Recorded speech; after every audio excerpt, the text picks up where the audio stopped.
She was sold as a commodity to pay off a debt. He was a lonely billionaire, nearly 50, known for his coldness.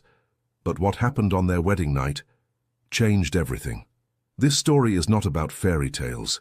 It's about fear, about silence, about a 19-year-old girl, orphaned and without a way out, forced to marry a man nearly 3 decades older, and what she discovered when she was expecting the worst.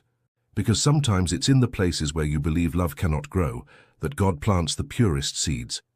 If you've ever felt lost, alone, used, or discarded, this story will touch the depths of your soul. And perhaps, like Emma, you'll realize that not everything is lost. If this story touched your heart, subscribe to the channel, turn on notifications, and tell us in the comments, where are you listening to this story from? Your like helps this channel grow and continue bringing exciting stories like this one. Share with someone special. Emma Blackwell sat by the attic window, her knees drawn up to her chest, as the last rays of sunlight brushed against her pale face. The old glass distorted the world outside, yet the truth had never been clearer. She wasn't a guest in her aunt and uncle's mansion. She wasn't even family. She was a debt, an inconvenient burden waiting to be sold off like unwanted furniture. It had been 7 months since her parents died in that violent car crash on a rainy Friday afternoon. The news came with a knock on the door and 2 solemn police officers who wouldn't meet her gaze. Emma, only 19, crumpled to the floor, clutching the last photograph of her smiling mother and father, as if it could somehow bring them back. Her world collapsed in a single heartbeat. She was sent to live with her mother's sister, Olivia Blackwell, and her wealthy husband, Thomas. On the surface, the Whitmore estate in Connecticut was beautiful: gilded chandeliers, spotless marble floors, staff moving like ghosts. But the warmth was fake, and so were the smiles. From the moment Emma arrived, she was made to feel like a charity case. "She doesn't fit here," Olivia whispered one evening, thinking Emma couldn't hear. "She eats like a bird and takes up an entire room. You know what we could do with that space?" Thomas replied, sipping his brandy. Emma quickly learned to be silent, invisible, a ghost in a mansion full of life she could never be part of. But nothing could have prepared her for the night she was called to the study. Thomas sat behind his grand oak desk, fingers steepled, his face an emotionless mask. Olivia stood beside him, lips painted in a shade too dark for her face, like a stain that wouldn't wash away. "We've made a decision, Emma," Olivia said, adjusting her pearls. "It's time you earned your place here." Emma's stomach tightened. "What do you mean?" "You're going to be married," Thomas announced, flipping a page in a folder he hadn't bothered to hide. Emma stared at them, frozen. "Married? To whom?" "To someone who values tradition, someone who understands responsibility." "Alexander Whitmore," Olivia said with a cold smile. The name hit Emma like a stone in her chest. She had heard it whispered in society circles. A billionaire, reclusive, nearly 50, ruthless in business. Rumors surrounded him like smoke. 1 failed marriage, no children, a heart as cold as the fortune he built. Emma's breath quickened. "I don't even know him. I'm only 19.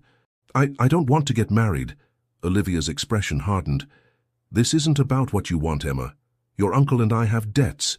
Consider this: your contribution to the family." "You're selling me," Emma said, the words bitter on her tongue. Thomas didn't flinch. "You're being given a life most girls in your position would beg for. You'll want for nothing. Security, luxury." "Misery," Emma interrupted, standing up. Her voice trembled, but held steady. "You're selling me to a man older than my father was when he died." Thomas stood slowly, walking toward her with the calm menace of a man used to being obeyed. "You will marry Alexander Whitmore in 2 weeks. There will be a ceremony. The papers are ready. All you need to do is say, 'I do.'" Emma's hands clenched into fists. "I won't." "You will," Olivia said coldly. "Or we'll send you to a group home. No college, no future, no protection. Your parents are gone, Emma. This is all you have." The words cut deeper than they intended. Emma swallowed the rising tide of anger and humiliation. Tears burned behind her eyes, but she refused to let them fall in front of them. "I'll leave. I'll run away," she said, her voice quiet but firm. "And go where?" Thomas asked. "You have nothing. You are nothing without us." That night, Emma didn't sleep. She lay in the dark, staring at the ceiling as if it could offer answers. Her mind raced, heart pounding with panic. Could she escape? Was there anyone she could turn to? But the truth was cruel. She had no one. Her parents had been only children. Her friends had drifted away after the funeral, uncomfortable with grief they couldn't fix. So, 2 weeks later, in a gown that didn't feel like hers, wearing shoes that pinched her toes and a veil that made it hard to breathe, Emma walked down an aisle lined with roses she hadn't chosen. The ceremony was private, elegant, and entirely hollow. No friends, no laughter, only silence and the weight of a contract signed with trembling hands. Alexander Whitmore stood at the altar like a statue, tall, composed, silver streaks in his dark hair, his face unreadable. He didn't smile when he saw her. He didn't frown either. He simply observed, his eyes cool and calculating, as if evaluating a business acquisition. Emma's legs felt like they might give way. Her voice was barely a whisper when she said, "I do." The ring on her finger was heavy. The kiss was polite, brief and dry. And just like that, she was no longer Emma Blackwell. She was Mrs. Emma Whitmore. Later that night, as the limousine rolled toward the estate she now legally belonged to, Emma kept her gaze fixed on the dark window. The city lights blurred into lines of gold and sorrow. Her new husband sat beside her, silent, exuding power like a storm waiting to break. She didn't know what awaited her behind those massive doors of the Whitmore mansion. She didn't know if he would touch her, if he would own her, if she would ever feel human again. But one thing was certain: she had just entered a cage that sparkled like a palace, and every breath she took felt like a countdown. To what, she didn't know.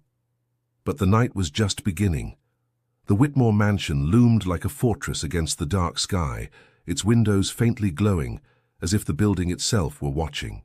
Emma stood in the grand foyer, her fingers clenched around the bouquet she no longer remembered holding. Her heart thundered in her chest, not from joy, but from something colder, something closer to dread. The wedding had ended just hours ago, and now she was here. A married woman, barely 19, bound to a man she didn't know, didn't trust, and couldn't read. Alexander Whitmore. He had barely spoken to her during the ceremony or the drive to the estate. He only offered polite nods and sharp glances, his voice quiet, distant, almost mechanical. Yet there was something behind his silence, something unreadable in his dark grey eyes. Power, sadness, or worse, indifference. Emma's heels echoed as she was led through the hallway by a maid dressed in grey. The woman didn't smile, didn't speak. She simply gestured toward a double door at the end of the corridor. "Your room, madam," she said, before vanishing as quickly as she appeared. Emma hesitated.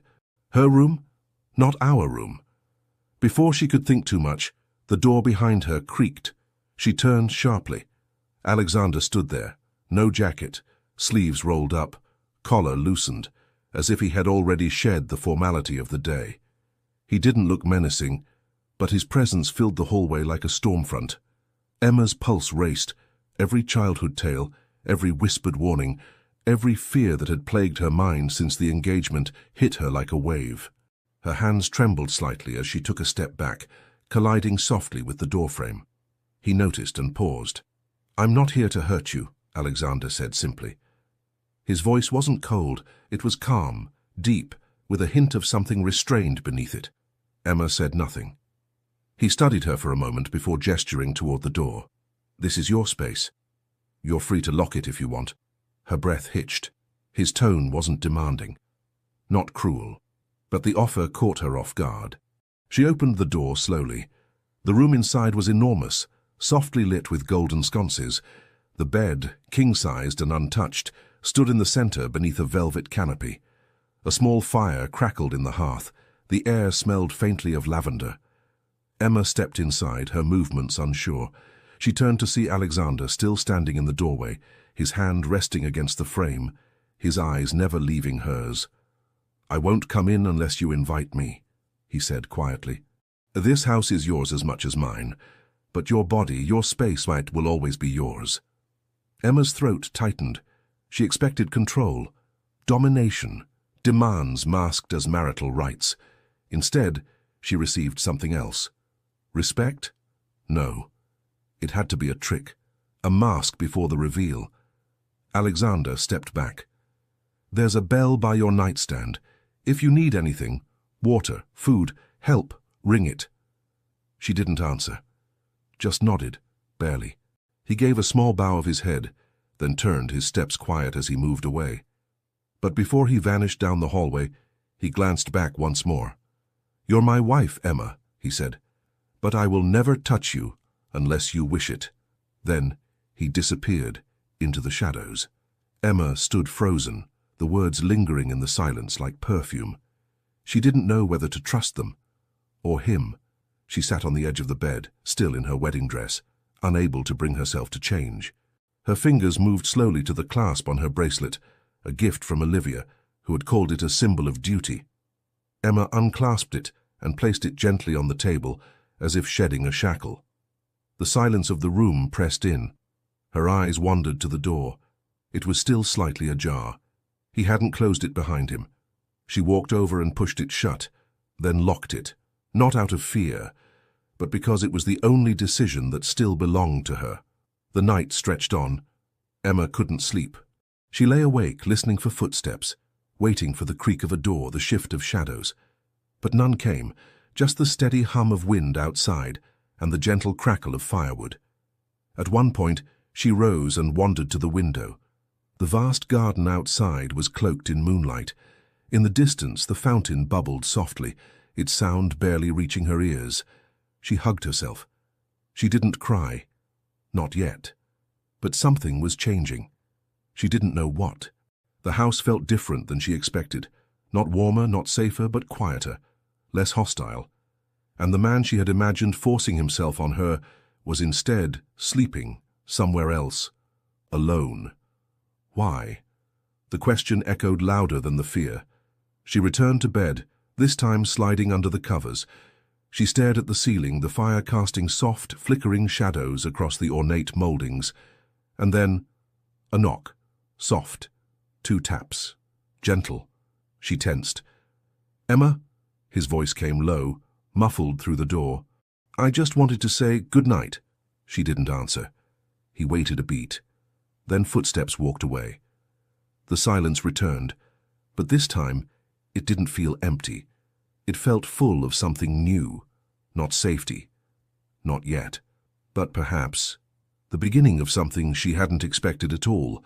Something that left her wide awake long after the fire had died down. Emma awoke with the weight of silence pressing against her chest. It wasn't the silence of danger or dread, but of uncertainty. The kind that follows you into your dreams and lingers in the corners of your thoughts when you open your eyes. The fire had died down, and the scent of lavender remained, clinging faintly to the sheets like a memory that didn't belong to her. The first morning as Mrs. Whitmore. She lay still, trying to remember if it had all truly happened. The wedding, the long drive, the locked door. Alexander's voice, calm and careful, echoing through the wood. "You're my wife, but I will never touch you unless you wish it." It had sounded too humane, too different from everything she expected. Still wearing the silk nightgown a maid had laid out on a velvet stool, Emma rose, washed her face and brushed her hair in silence. She avoided her reflection in the mirror. She didn't recognize the girl looking back anyway. A knock on the door startled her. "Breakfast is served, madam," a voice called softly. Emma hesitated before replying, "I'll be down shortly." The dining room was massive. Walls of deep oak, oil paintings of stern-faced Whitmores, and a chandelier that sparkled like it knew secrets. But it wasn't the room that surprised her. It was the man seated at the head of the long mahogany table. Alexander. Dressed in a charcoal grey sweater and black slacks, no suit, no tie. His silver-streaked hair was still slightly damp, as if he'd only just come from the shower. A newspaper was folded neatly beside his plate, untouched. The scent of fresh coffee and eggs filled the room, but he wasn't eating. He was waiting. For her. Emma walked in slowly. Their eyes met, and something in his gaze flickered. Not heat, not hunger, but something gentler, something human. "Good morning," he said, rising slightly from his seat. It wasn't the act of a master greeting a servant. It was a man acknowledging the presence of someone he respected. Emma nodded, her voice soft. "Morning." He gestured to the chair to his right, not at the opposite end of the table, not far from him, beside him. She sat. The butler appeared silently and poured orange juice into her glass. Emma's fingers trembled slightly as she reached for it. "I hope you slept well," Alexander said, cutting a piece of toast but not lifting it to his mouth. "I did. Thank you." She surprised herself by answering. They ate mostly in silence, but it wasn't uncomfortable. Not the way she feared. It was spacious, like he was giving her room to breathe, room to exist. After breakfast, Emma rose, unsure of what to do next. She braced herself for instructions, rules, expectations, perhaps a schedule to follow. But instead, Alexander stood too and walked with her to the hallway. "I'll be at the office most of the day," he said. "Feel free to explore the house. There's a library, gardens, music room if you play." She blinked. "You don't want me to do anything?" He tilted his head slightly. "You're not here to serve, Emma. You're here to live." That stunned her more than anything else he could have said. Later that afternoon, she wandered into the library. It was a grand, quiet room with a fireplace, dark wood shelves lined with hundreds of books, classics, biographies, poetry, and even some well-worn novels with cracked spines. She selected one, Wuthering Heights, the copy older than her by decades, and curled up in the leather armchair by the window. For the first time in days, maybe weeks, she felt her mind begin to breathe again. Hours passed. A soft knock interrupted her reading. Emma looked up, startled. Alexander stood in the doorway holding 2 mugs. "May I come in?" She nodded slowly. He stepped inside and handed her a cup. "Chamomile. You looked absorbed. I didn't want to startle you." Emma accepted the mug, still warm. "Thank you." He sat across from her, not too close, not too far. The fire crackled between them, a comfortable distance, a thoughtful silence. "I didn't take you for a Bronte girl," he said, glancing at the book. "I didn't take you for someone who reads tea leaves," she replied, then froze. Did that sound rude? But Alexander chuckled, low, warm, surprising. It disarmed her completely. Emma lowered her gaze, sipping the tea. The warmth of the mug soothed her fingers. The aroma relaxed her shoulders. For a moment she wasn't the girl who had been sold. She was simply herself. "You're different than I imagined," she murmured. Alexander's expression didn't change, but his eyes softened. "That makes 2 of us." She looked up. "You don't seem like a man who needs a wife, especially not one chosen by someone else." He stared into the fire for a long moment. "There are things in my past I won't speak of today. But loneliness is quieter than people think, and colder." Emma said nothing. He continued, "I didn't agree to this arrangement lightly. I wanted to say no. But when I saw your picture, and then met you, there was something in your eyes, something honest. I knew you didn't belong to any of this, not the deal, not the lies." Her heart clenched. "Then why did you say yes?" she whispered. He took a slow breath, eyes still fixed on the flames. "Because I thought I could protect you from them, from the people who sold you like an object. I didn't want to be another monster." Emma's lips parted, stunned. She hadn't expected that answer. She hadn't expected any of this. The silence between them stretched again, but this time it was full, with meaning, with something unspoken. He stood, leaving his cup on the table. "I'll let you read," he said gently. "Dinner is at 7, if you'd like to join." And just like that, he was gone. Emma remained seated, the book forgotten in her lap. She didn't know what to think anymore. Alexander Whitmore was supposed to be a man of power, distance, control. Instead, he was showing her something dangerous. Kindness. The kind that slips past defenses when you least expect it. The kind that makes you forget you're supposed to be afraid. And in that moment, sitting alone, tea cooling in her hands, Emma wasn't sure if that was a comfort or the most dangerous thing of all. It started with the smallest things. A folded blanket left on the armchair where Emma always curled up to read. The kind of gesture that didn't announce itself, that didn't demand gratitude, but lingered quietly, like a soft breath in a silent room. The mornings passed in a rhythm Emma didn't expect.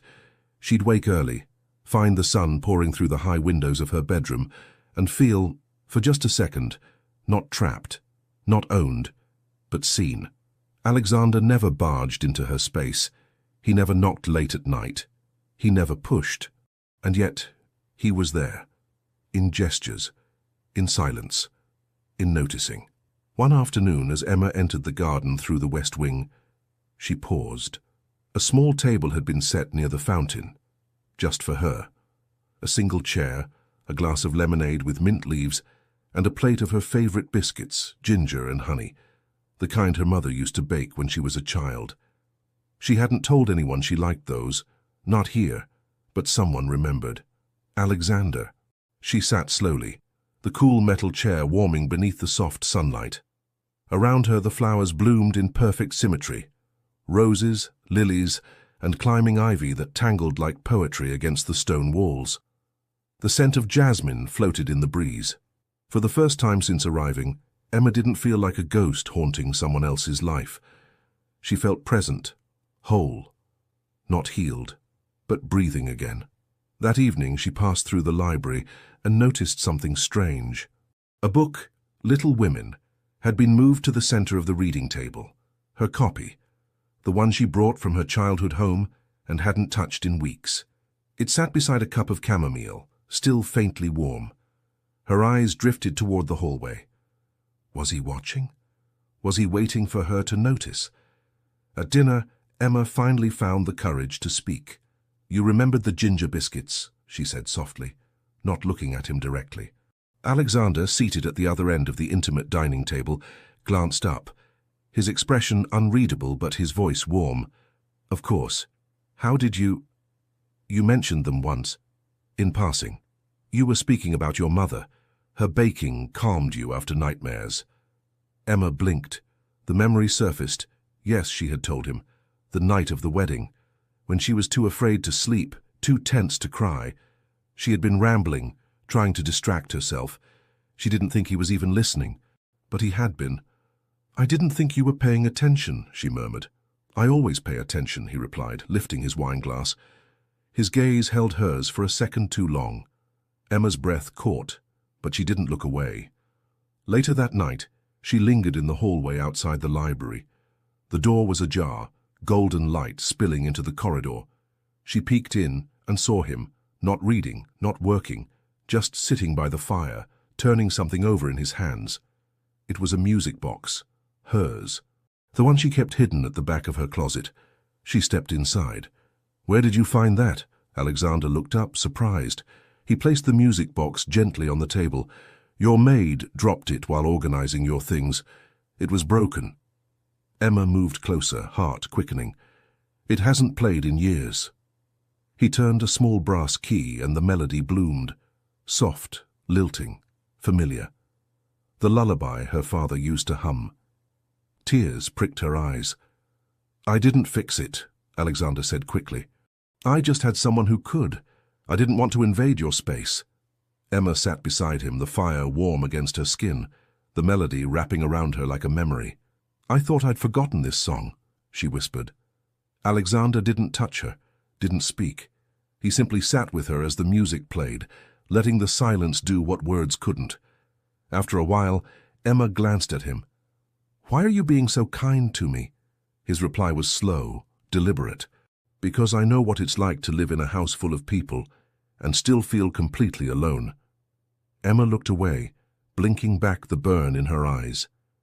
That night, as she lay in bed, the music still echoing faintly in her memory, she stared at the ceiling and wondered something she hadn't dared before. Could kindness be real and even here?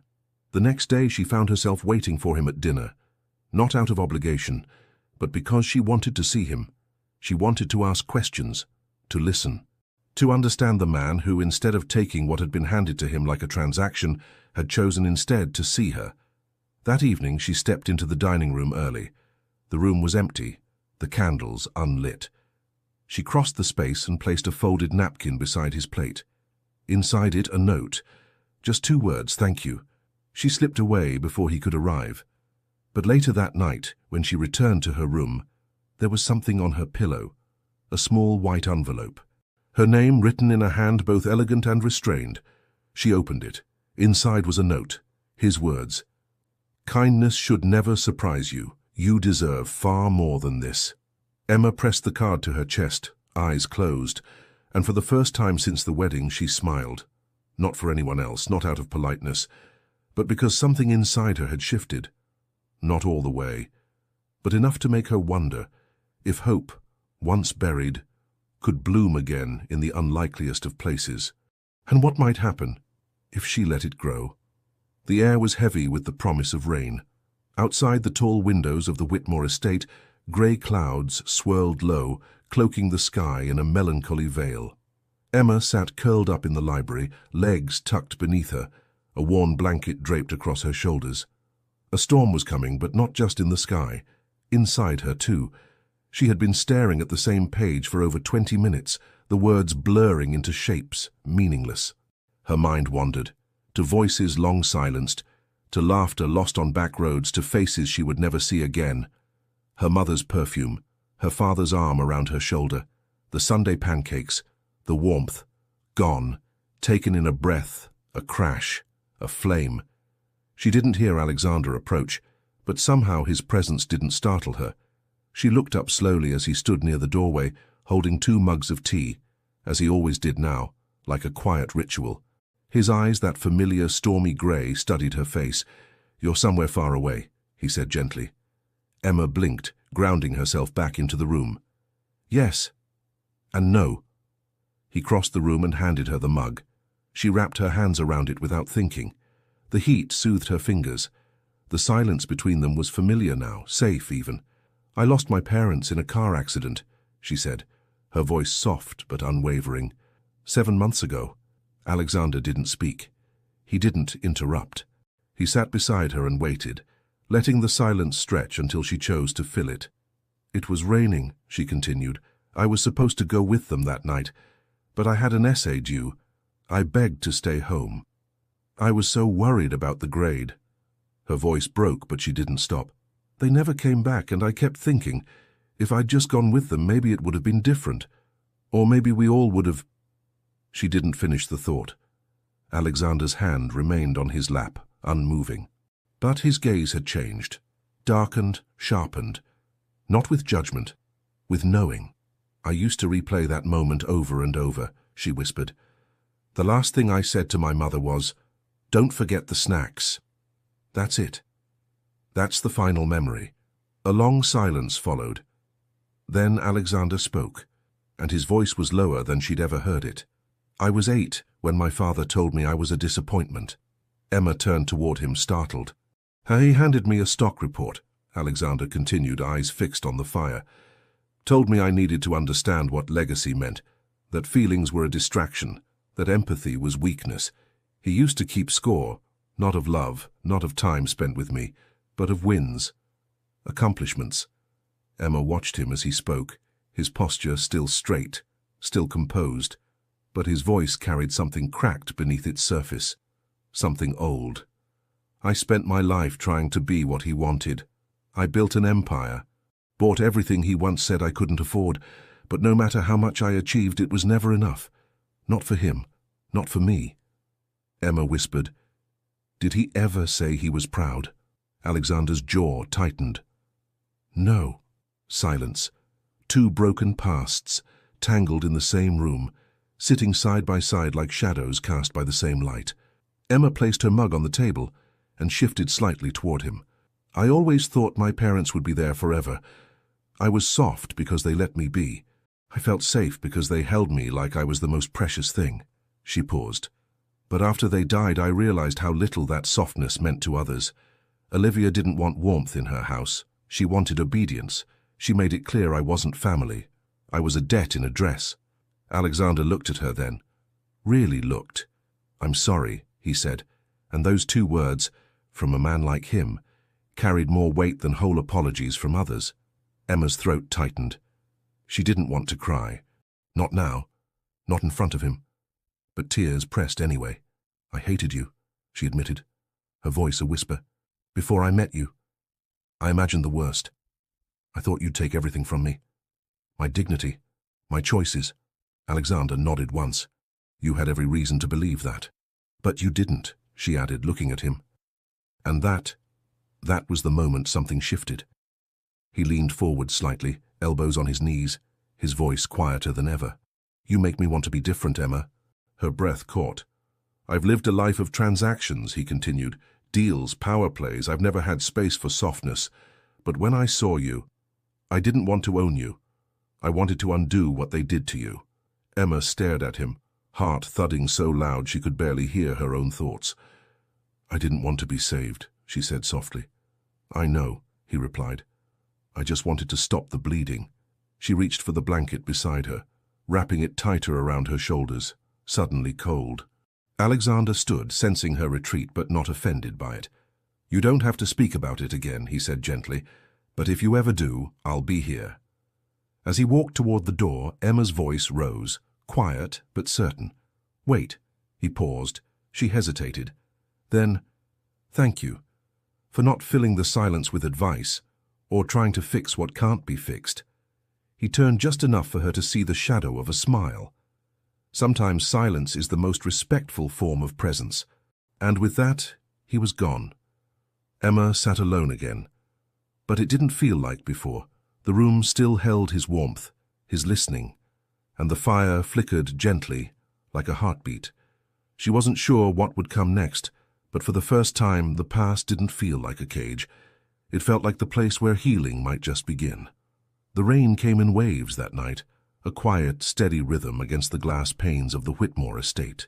Thunder grumbled in the distance, not fierce enough to frighten, but enough to make the walls feel closer, the silence deeper. Emma stood at the window in the hallway outside her bedroom, watching the sky split open in brief flashes of silver. Her fingers touched the cold glass as if trying to feel the storm on the other side. Something about the rain always made her chest ache, the kind of ache that didn't have a name, only a weight. Behind her, the house had quieted. The staff had gone to their quarters. The lights had dimmed.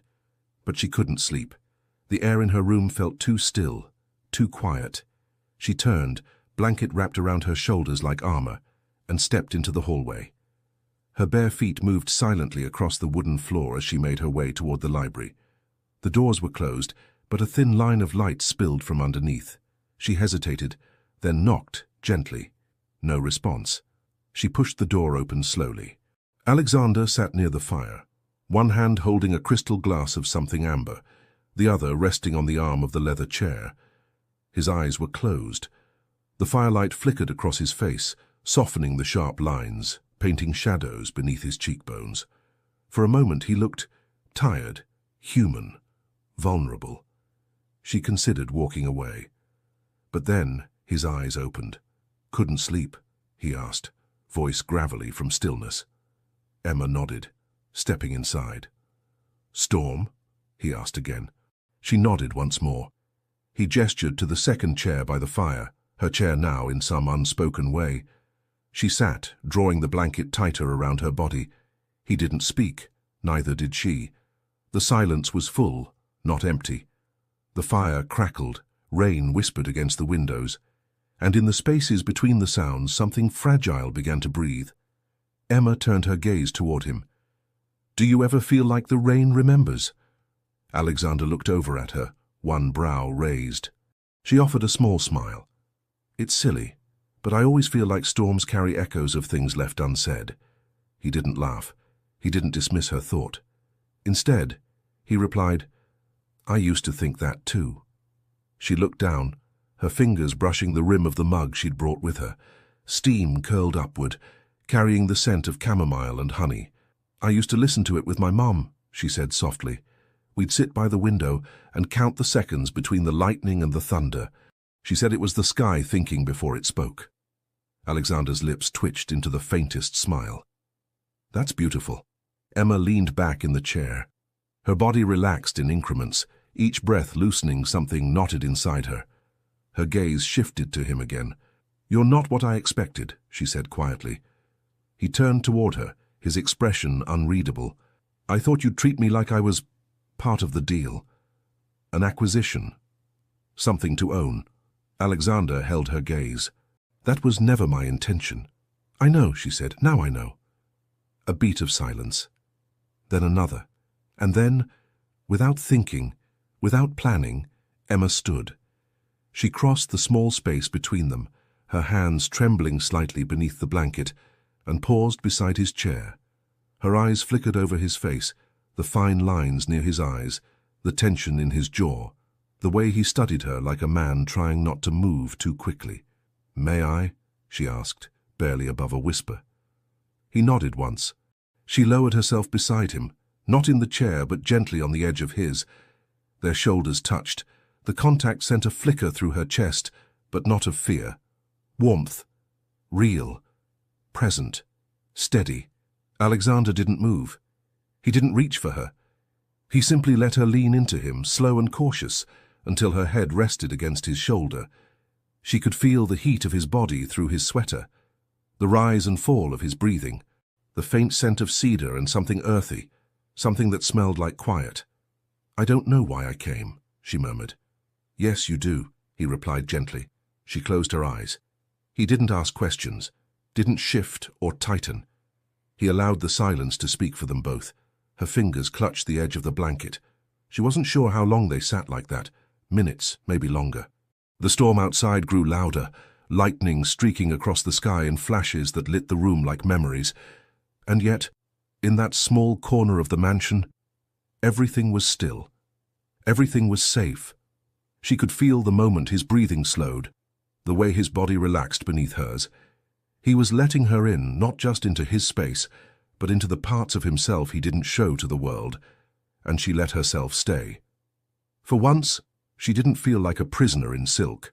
She didn't feel like a pawn in someone else's game. She felt like a girl sitting beside a man she no longer feared, a man who made space for her pain, a man who listened more than he spoke, a man who, for reasons she didn't yet understand, never crossed the line she couldn't name, but always stood near it waiting for her to decide when. Emma's head slipped slightly lower on his shoulder.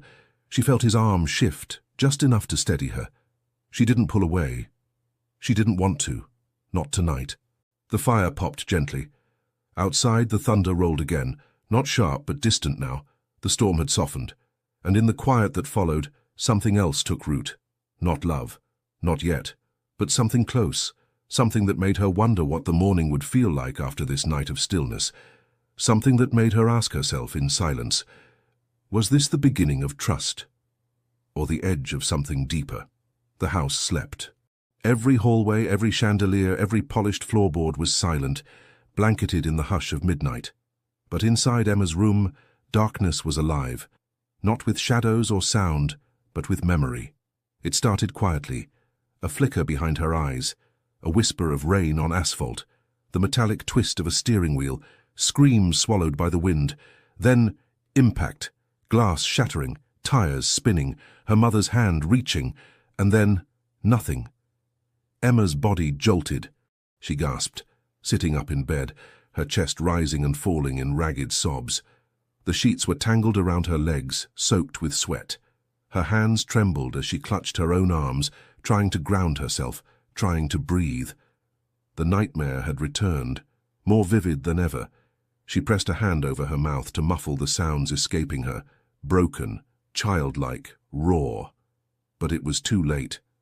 The door burst open. "Emma?" Alexander's voice cut through the panic like a wire through glass. He was already crossing the room barefoot, shirt undone, eyes scanning her like a man bracing for something worse. "I'm sorry," she whispered between sobs. I didn't mean to wake you." He didn't answer with words. He dropped to his knees beside the bed, hands hovering for a moment, unsure, respectful, until she nodded once. Then he wrapped his arms around her.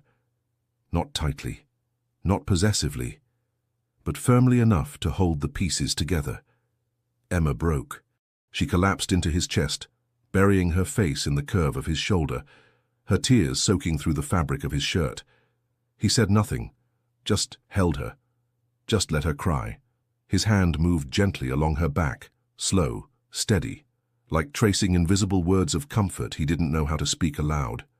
"You're okay," he whispered. "You're safe." Emma clung to him like the world had gone underwater. "I saw them," she choked, "the way they looked back at me. I should have been with them. I should have—" "No!" His voice was low, firm, but never sharp. "Don't carry that. They died thinking I didn't love them enough." "Emma." He pulled back just enough to meet her eyes. His thumb brushed a tear from her cheek. "They knew," he said. "They knew. Love like that doesn't vanish in a moment, and it doesn't die with the body." Her breath shook. "I'm so tired of feeling alone," she whispered. "You're not alone," he said, and the certainty in his voice startled her. He wasn't trying to save her. He was standing with her. It made all the difference. She looked at him, really looked. His face was close, not too close, just enough. His hair was slightly disheveled, his jaw unshaven, and in his eyes there was no distance, no wall. Just a man fully present with a woman who hadn't known safety in months. He reached for the blanket and gently tucked it around her shoulders, never breaking eye contact. She hadn't felt this, held, since the funeral, since everything went dark. "I didn't think you'd come," she admitted. His lips curved into the faintest smile. "I told you I'd be here." A single tear rolled down her cheek. Alexander caught it with his thumb, but this time his fingers lingered. His palm cradled the side of her face, warm and still. She didn't pull away. Her hand lifted slowly, unsure, and rested lightly over his. "I'm afraid," she whispered. "So am I," he said. "But I'm more afraid of watching you go through this alone." The silence that followed wasn't empty. It was everything. They remained like that, close, quiet, breathing together in the half-light of her bedroom. The storm from earlier had passed, but its echo remained in her chest. She didn't ask him to stay, but he stayed. He moved to sit at the edge of her bed, back against the headboard, and she leaned into him, her head resting on his shoulder, their bodies curved like two puzzle pieces finally finding a fit. And in that position, surrounded by warmth, by the faint scent of cedar and sleep, Emma finally closed her eyes again. Not because the pain was gone, but because someone was there to hold it with her. Minutes passed, or maybe hours. She didn't know. She only knew that when her breathing evened and her body began to soften into rest, Alexander's hand was still in hers. No pressure, no demands, only presence. And for the first time in a very long time, she didn't fall asleep out of exhaustion, but out of peace. Yet even as sleep wrapped around her, one question remained, soft, quiet, but pulsing beneath her heartbeat. Why does this man, who owes me nothing, care so deeply? The morning after the nightmare arrived like a quiet apology, soft light slipping through pale curtains, the air still, the world holding its breath. Emma stirred slowly, the weight of a steady arm across her waist anchoring her to the moment. For a second, she forgot where she was, and then she remembered. Alexander, his warmth, his presence, the way he had held her through the storm of memory without asking for anything in return. He was still there. Not asleep, but still. Awake beside her, silent, his breathing deep and even. She didn't move, afraid the spell might break. Her head rested just below his shoulder and she could feel the beat of his heart. Strong, steady, real. He was so close, and yet not imposing. She had never known a man like this, one who waited, one who listened, one who didn't try to fix her brokenness, but chose to remain near it. Slowly she lifted her head. Alexander looked down at her, eyes soft, unreadable. "Morning," he said, voice low and husky from hours of silence. Emma managed a small nod. "You stayed?" "Of course." She sat up gently, wrapping the blanket around her. He didn't reach for her. He didn't even shift. He just watched her with a gaze so steady, so quiet, that it almost hurt. "I should get dressed," she whispered. He nodded, rising without a word. At the door he paused. "I'm here, Emma, that doesn't change." And then he was gone. The day passed slowly. Emma wandered the gardens in silence, her steps thoughtful, her hands brushing the edges of blooming roses.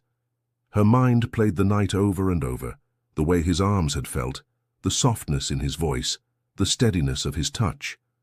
Her heart was a mess of confusion. Could she be falling for him? Was that what this was? No. Yes. Maybe. By evening she was restless. She walked the hallway outside his study 3 times before stopping at the door. Her hand hovered above the wood. She knocked once. "Come in," his voice answered. Calm. Emma stepped inside.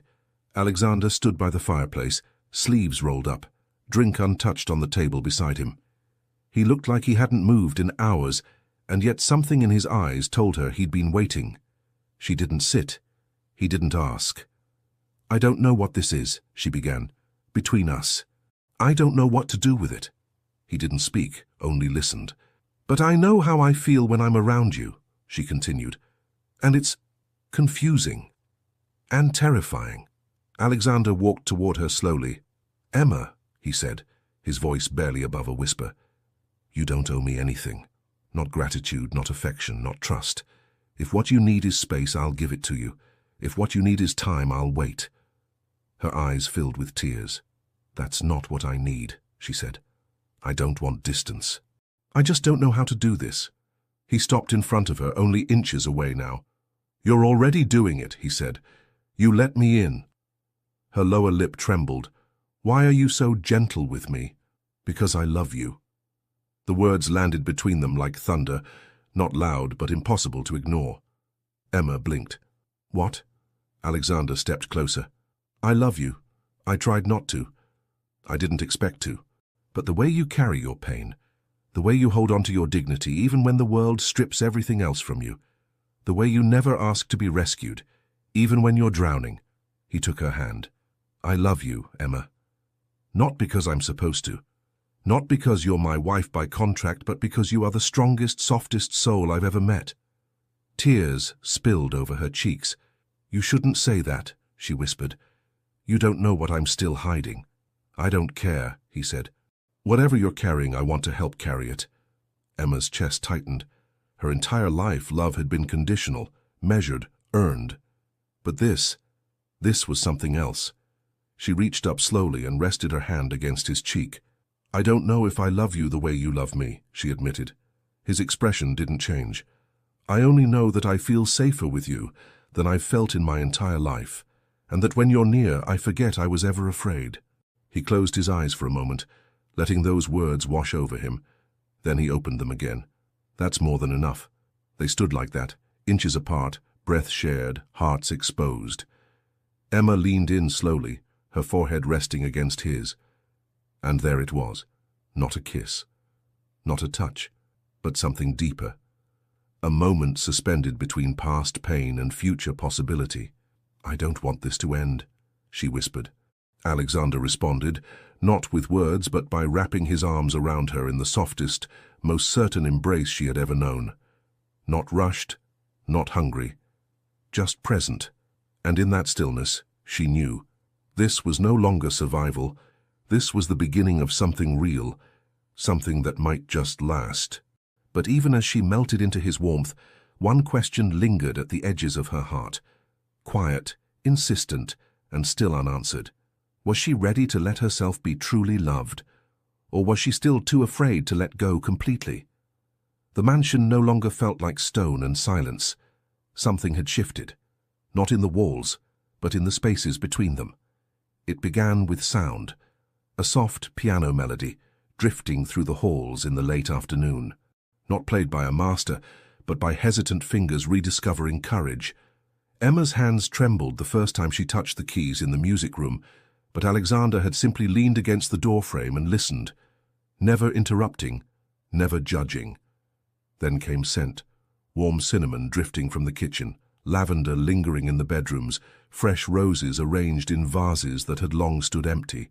Emma had wandered into the kitchen one morning, barefoot and shy, and asked the chef if she could bake. The woman had blinked, startled, then smiled. Now, the staff whispered about her when she passed.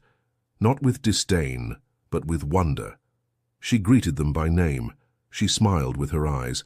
She asked questions, remembered birthdays, paused to compliment a bouquet or a clean floor.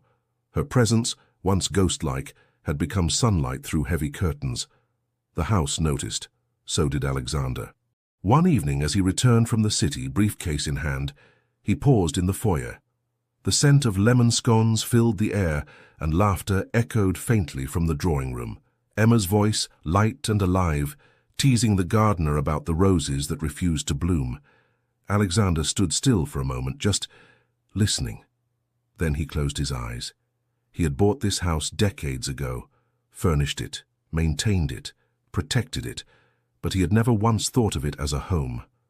Until now. Emma's fingerprints were everywhere, not literal but felt. The blanket on the armchair by the fire, folded just the way she liked it.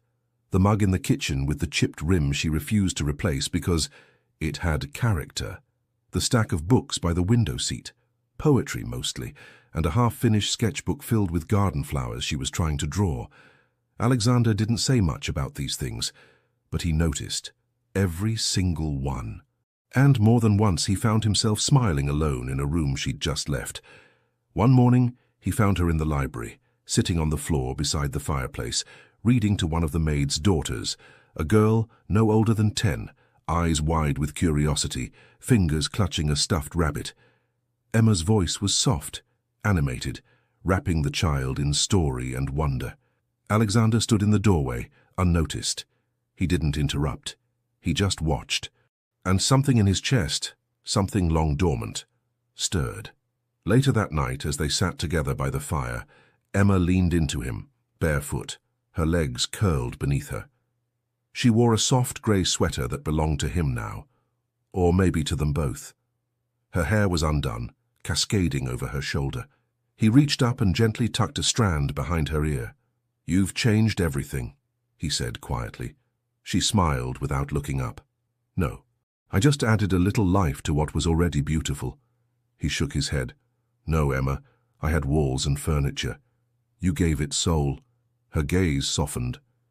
And then she said something he hadn't expected. "This place used to feel like a palace I wasn't allowed to live in." He tensed slightly, but she reached for his hand. "Now it feels like a nest. A warm, safe place I want to wake up in." Alexander brought her fingers to his lips, kissed them softly. She didn't pull away. He held her hand against his chest for a long moment. The fire crackled. The wind moved outside. Inside, everything was still, peaceful. In the days that followed, routines formed without being spoken aloud. Emma would leave little notes on his desk, a flower sketch, a quote from a book, a line from a song. He would respond with bookmarks in her novels, slips of paper with dinner reservations, or her favorite chocolate resting on her pillow. They passed each other in the halls with glances that held more than words. They dined not like strangers fulfilling a duty, but like companions sharing something sacred. The staff began to smile more. The house felt warmer. And one night, after dinner, Emma surprised him. She stood in the middle of the ballroom, barefoot, wearing a navy dress that swayed just below her knees, and held out her hand. "Dance with me." Alexander hesitated. "I haven't danced in years," he said. "I haven't either," she smiled. "We'll be clumsy together." He took her hand, and under the glow of a forgotten chandelier, they moved. Not perfectly, not smoothly, but fully present, his hand on her waist, her cheek against his chest. The music came from nowhere, or maybe just from the rhythm between them. When the song ended, they didn't move. Emma looked up at him, her voice barely above a breath. "Sometimes I forget where I came from when I'm with you." Alexander lowered his forehead to hers. "And sometimes I forget who I used to be." That night, as they walked the halls in silence, Emma stopped near one of the tall windows and glanced out at the garden. The moonlight painted silver paths through the ivy and roses. "I never imagined this," she whispered. "This? Us?" Alexander didn't answer right away. He slipped his fingers through hers, held them tightly. And as they stood there, watching the moon trace shadows through the trees, one thought stirred between them, unspoken but deeply felt. If a mansion can become a home, could this love become forever? The house was silent, but it wasn't sleeping. Not tonight. Soft light spilled from the hallway sconces, and outside the sky held its breath beneath a pale moon. Inside the master bedroom, time bent. Seconds stretched, minutes vanished. Pain, breath, trembling hands, everything converged in one sacred moment. Emma gripped the edge of the sheets, her face damp with sweat, her body trembling beneath the rhythm of something primal, unstoppable. The contractions had begun at dawn. Now it was past midnight. 12 hours of breathless pain, of holding on to the sound of Alexander's voice, of letting go of every fear she once had, every wall, every scar, every memory of not being wanted. They had all melted the moment she felt the first stir of life inside her womb. And now that life was about to arrive, Alexander sat beside her, his hand gripping hers, knuckles white. He hadn't left her side. Not once. Not when the midwife told him to take a break. Not when the nurse asked him to rest. He had simply looked at Emma and stayed. "You're doing so well," he whispered, brushing her damp hair from her forehead. "I can't," she gasped, squeezing his hand. "I can't anymore." "Yes, you can," he said, his voice hoarse, eyes shimmering. "You already are, just a little more, Emma. I'm right here." Tears slipped down her cheeks, not from the pain, but from the way he looked at her, like she was the only thing that had ever mattered. The midwife's voice was steady. "One more push, he's almost here." Emma cried out, body arched, strength drawn from a place she didn't know existed. And then, a sound. Not hers, not his. A cry. High-pitched, urgent, impossibly small. Emma collapsed back into the pillows, sobs racking her body. But this time, they weren't from fear. They were from release, from awe, from something so sacred she couldn't name it. Alexander didn't move at first. He was frozen. The midwife lifted the tiny, wriggling form and turned to him. "A boy," she said. He stepped forward, hands trembling. When she placed the child into his arms, something in him broke open, a dam inside his chest that had held back too much for too long. He looked down at the baby, pink-skinned, fists clenched, eyes tightly shut, and his breath hitched. "He has your mouth," he said softly, almost to himself. Emma smiled weakly, eyes glassy. "And your stubborn brow." Alexander walked to her, still cradling the child. He lowered himself beside her and placed the newborn against her chest. Emma sobbed. She touched the baby's cheek, traced the line of his jaw with the tip of her finger. "He's real," she whispered. "He's perfect," Alexander said. She looked up at him. He was crying. Silent tears slipping down the face of a man who once believed he was incapable of softness. "I didn't know I could feel like this," he said. "I didn't know love could be this complete." Emma reached for his hand. He took it instantly. They stayed like that for a long time, the three of them wrapped in warmth, in breath, in the kind of silence that isn't empty, but holy. Later, when the midwife had cleaned up, when the room had dimmed again, and the baby lay sleeping in a bassinet by the window, Emma watched Alexander. He stood beside the cradle, unmoving. She spoke softly from the bed. "You've changed." He turned slowly. "I didn't know who I was until tonight." Emma smiled. "You're a father." He came to her, sat on the edge of the bed. "And you," he said, brushing her hair gently, "are the strongest person I've ever known." She leaned into his touch. "I was terrified," she confessed, "of all of it. But then I saw you hold him, and I forgot everything else." He kissed her forehead, slow, reverent. "No one ever gave me a family," he said. "You gave me one without asking for anything." Her eyes shimmered. "You already gave us everything," she whispered. "Protection, peace, love." They sat in silence again, listening to the steady breath of the child sleeping just feet away. And in that room, once cold, once cavernous, there was now only warmth. The kind of warmth that turns stone into sanctuary. And yet, even as the night wrapped around them, one thought pulsed beneath Emma's quiet joy. Now that they had everything to lose, would love be enough to protect it? The sky outside the Whitmore estate was painted in soft hues of lavender and gold, the sun sinking slowly behind the hills, as if reluctant to leave. The evening air was quiet, the kind of stillness that only followed moments too sacred to be touched. Inside, Emma stood by the window, arms wrapped around her waist, gaze fixed on the garden below. From this height, the roses looked like scattered rubies in the dusk, their petals shivering slightly in the breeze. Behind her, the soft rustle of footsteps. She didn't need to turn to know it was him. Alexander moved with a presence that no longer felt cold or guarded. He came to stand behind her, his arms gently circling her waist from behind, resting his chin on her shoulder. Their son slept just feet away in the cradle by the fireplace, swaddled in pale blue and breathing in that peaceful rhythm known only to newborns and angels. Emma leaned back into Alexander's chest. "I used to watch the world from behind glass," she whispered. "Always on the outside. Even when I was surrounded by people, I never felt part of anything." Alexander's arms tightened around her. "And now," she said slowly, "I feel like I've stepped inside the life I used to only imagine."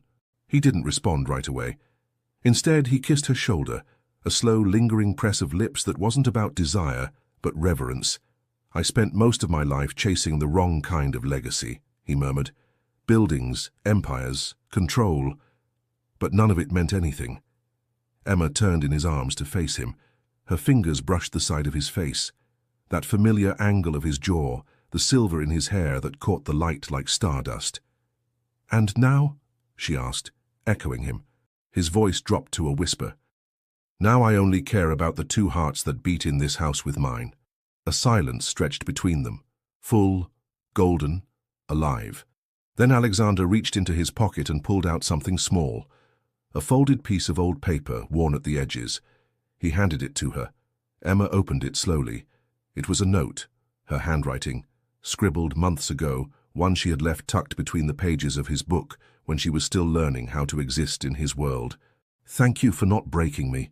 She looked up at him, eyes glassy. "You kept this?" "I carry it with me every day," he said. "It reminds me of who I never want to be again." Emma's voice trembled.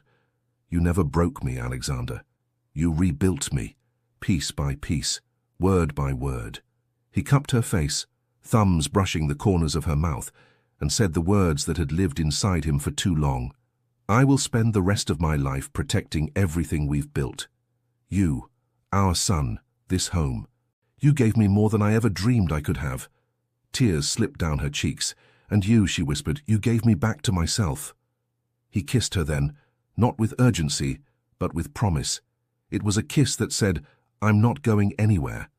That said, "You are my future." That said, "Everything I am belongs to us now." When they parted, Emma rested her forehead against his. "I used to wonder if love like this was real," she said. "And now I know it's the only thing that ever was." They stood there for a long time, wrapped in each other as the fire flickered behind them, and their son dreamed softly in the cradle nearby. The walls that once echoed with emptiness now held laughter. The rooms that once felt cold now breathed warmth. And the man who once lived in silence now knew the sound of love spoken in every quiet gesture. But even as they held one another, Emma's thoughts wandered, just briefly, toward the horizon. Not out of fear, but wonder. Because if love could rise from where there once was nothing, what else might still be waiting for them just beyond the dawn? They said I was ruined. They said no one would ever want a girl like me. Young, orphaned, used as payment for someone else's debts. A girl without choice, without voice, without a place to belong. And for a while I believed them. I believed I had been sold into silence. That my life would be a series of shadows. Elegant ones, perhaps, gilded in gold and wrapped in silk, but shadows all the same. I believed love was something reserved for those who had never been broken. But then, he looked at me. Not with desire, not with pity, but with recognition, as if somewhere beneath the weight of what they'd done to me, beneath the pain I carried like a second skin, he saw someone worth choosing. Not because I was beautiful, not because I was his, but because I was still here, still breathing, still brave, still whole, even in the pieces. That was when everything began to shift. He never tried to save me. He just stood beside me while I found the strength to save myself. He gave me silence when the world was too loud, space when I needed air, presence when I thought I was alone, and slowly, the girl they tried to erase returned. I didn't just survive. I softened, I trusted, I loved. And now, when I walk through the halls of the house they once forced me into, I no longer feel like a prisoner in a palace. I feel free, Because I learned something no one ever told me before. Love isn't always fireworks. Sometimes it's the sound of steady breathing beside you in the dark. Sometimes it's tea placed quietly at your door, a blanket over your shoulders, a note in the margin of your favorite book. Sometimes love grows slowly, not in a spark, but in the warmth that lingers long after everyone else has left. And that kind of love, it doesn't demand, it builds. It doesn't shout, it stays. To the girl out there who thinks her pain disqualifies her from happiness, to the woman who was told she is only valuable when she's useful, to anyone who's been discarded, silenced, or sold, you are not ruined. You are not unlovable. You are still worthy of a beginning that doesn't hurt. If you are in the middle of a night you think will never end, let me tell you, I was there too, and now I have a son whose heartbeat reminds me that new life doesn't just come in tiny bodies. It comes in second chances, in healing, in the choice to open your heart again even after the world taught you to close it. So if you're listening to my voice, know this, you are allowed to hope again. You are allowed to love again. And even if the story they wrote for you started in pain, God still has the final word, because what was meant to destroy me became the beginning of the purest love I've ever known. And I believe with all my heart, the same can happen to you. Not every love story begins with flowers. Sometimes it begins with loss, with a contract signed without a soul, with a yes spoken out of obligation, and a heart full of fear. Emma was sold, negotiated, forced. But instead of finding a prison, she found a home. Instead of being touched out of duty, she was respected in silence. And when she least expected it, what was a gilded cage transformed into the place where love blossomed. This story reminds us of something the world tries to make us forget. True love doesn't demand. It waits. It doesn't shout. It stays. It doesn't impose. It builds. Day by day, gesture by gesture, silence by silence. Now I ask you, how many times have you walked through dark places thinking nothing could grow from there? And it was precisely there that God began a miracle?